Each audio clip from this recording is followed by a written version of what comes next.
Hey guys, Keely Reason here, owner of Love Through the Venture, where I blog about the marriage relationship, intimacy in marriage, and how you can go deeper with your spouse. Today, I'm talking about divorce and fantasizing about divorcing your spouse, threatening to divorce them, threatening to leave them. And honestly, that's just a terrible place to be in your marriage or in any relationship. Just threatening to leave someone if they don't change or whatever. Or just envisioning your life in your own mind before you've even said anything about what it would be like to not be with that person anymore. Generally speaking, that just puts you on a trajectory that you don't need to be on. It's really easy when you're in the midst of a fight to start looking for a way out, but I really encourage you not to do that. Don't start looking for a way out. Look for a way to solve the problem instead. Because here's what happens when you look for the way out and you're fantasizing about divorce is, one, it makes it more real. Like you are visualizing yourself doing that, so it just kind of makes it easier for you to consider doing it. You're visualizing it, it puts your mind in that path. It makes it easier as things happen. The other thing is it puts a wedge between you. Between you and your spouse, there is now a wedge. Whether you've said it out loud or not, fantasizing about divorcing them is kind of the first step in going that direction. There's going to be an emotional wedge between the two of you.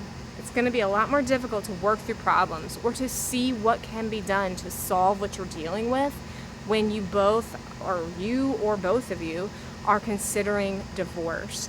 The other thing is that you give your marriage less of a chance. You may try to do things to fix your marriage, but you've already got divorce in your mind. You've already thought in your mind, I'm leaving them. This isn't going to work out. It's going to make your chances of working things out way harder. If you go into something thinking it's already going to fail, already having an exit strategy, then there's no way to really see real progress. I mean, I'm not saying it can't happen, but I'm saying that less likely will it happen. The minute I hear couples start talking about divorce and saying, I don't know that we can work this out, and I'm not sure what we're going to do, I'm telling you, it puts them on a trajectory where I have very little hope for the relationship. I don't see a lot of relationships come back from that. So I highly encourage you not to get yourself in that position to start with. Instead of thinking, what would it be like to be divorced from them, think, what would it be like if our marriage was amazing? What would it be like if things were good between us? I mean, probably things were good between you when you first got married. What would it be like if they were that way again? What can we do to get there? And lastly, what ends up happening is you leaving, threatening to leave or divorce or whatever becomes this ultimatum to your spouse to change. You want them to change. You want them to do something different than what they're doing. And now you're threatening divorce with them. Well, if you don't make that change, I'm going to divorce you. I'm not going to stick around. I'm not going to put up with this.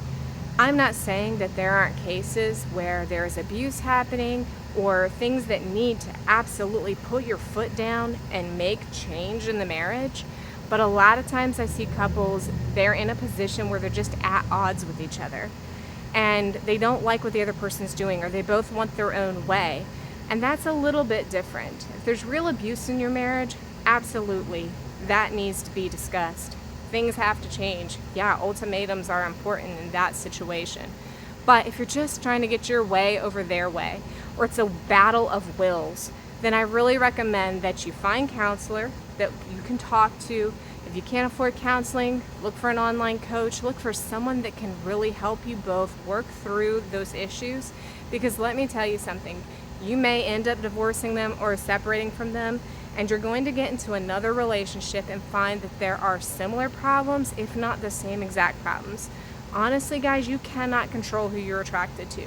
And everybody I've ever known to get divorced and get remarried typically ends up with someone who has the core character traits that they do not like in their current spouse or their current partner. They complain about certain things about the current partner. They get with a new person. It's like, that's actually like some of the biggest fights that you're still having. So really the thing to remember here is that you can work through a lot of problems in your marriage, but you're not going to do it if you're fantasizing about divorce and building a life in your mind without your spouse.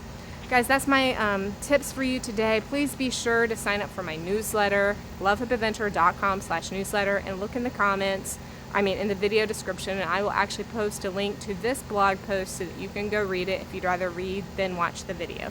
Thanks so much for joining me today, and I will talk with you soon.